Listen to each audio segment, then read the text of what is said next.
Hi folks, this is Dan with Red Hawk Choppers.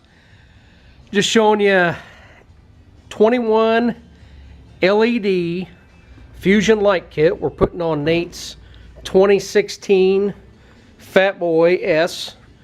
Has a 110 on it, Screaming Eagle bike, super nice bike.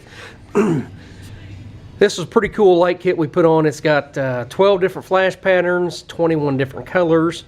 We ended up doing, all in all, 18 strips on this bike. I don't have the other side completely finished yet. We got to get a couple more adapters.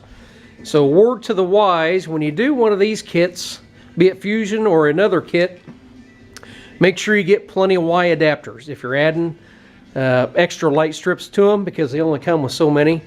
But this one here, it'll play off his iPhone or your Android, flash with the beat of the music. It's a 3-stage, so he'll set it up where it's like red, white, and blue.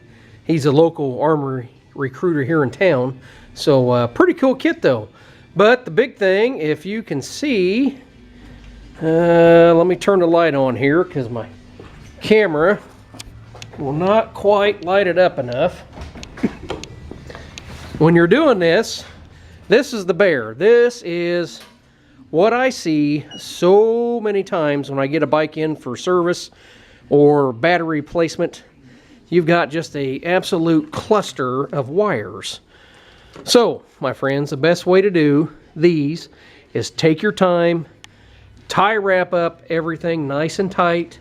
You know, try to hide your wires as best as you can, because there's going to be spots where you just can't hide it. You know, like this one here comes right underneath the neck of the frame. You know, that doesn't look bad though. That's hidden pretty well.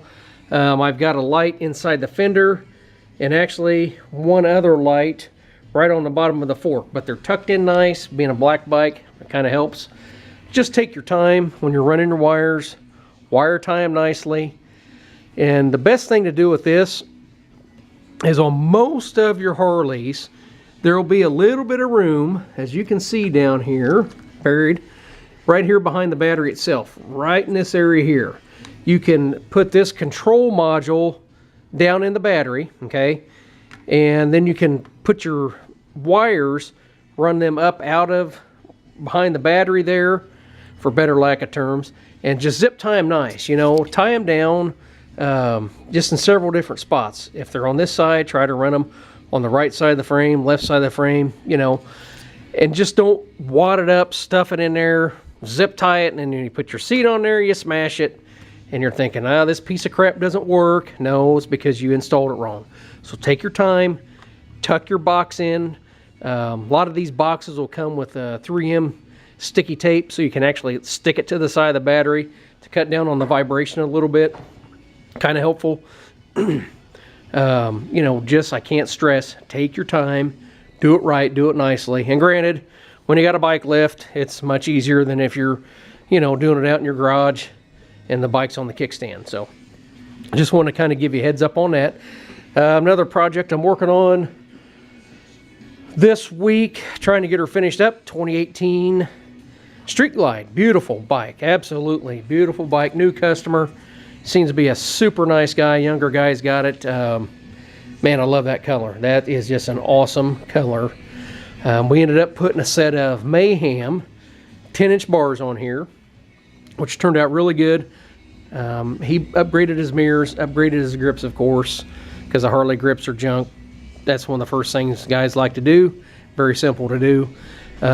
Nice thing with this, I did have to run the wires inside of the handlebars themselves, but being 10-inch bars, there is enough wire to extend them and run them through your bars without having to cut the wires, if that makes sense.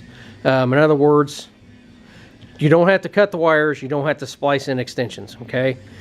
The clutch line here and then your brake line here, those are plenty long enough, if you can see it. All you have to do from your stock bars is loosen up the fittings, swing those fittings down, okay? Make sure if you just crack them enough to move them, you normally don't have to bleed it. But if you open them way up, she drips a little bit, guess what? You're gonna have to bleed it. These aren't too bad. I've done enough of them. You know, you got to take the radio out, the radio brackets. There's a whole gobble of wires back there. I like the newer models better. They're actually more modular, so they're a little bit easier to take off. But I'll do a couple more videos on this, little tech tips to help you on mainly getting your grips on there, because they can be a pain in the neck, just the way the newer models are. And a couple other little videos on this kind of help you out down the road. So thanks for watching, guys.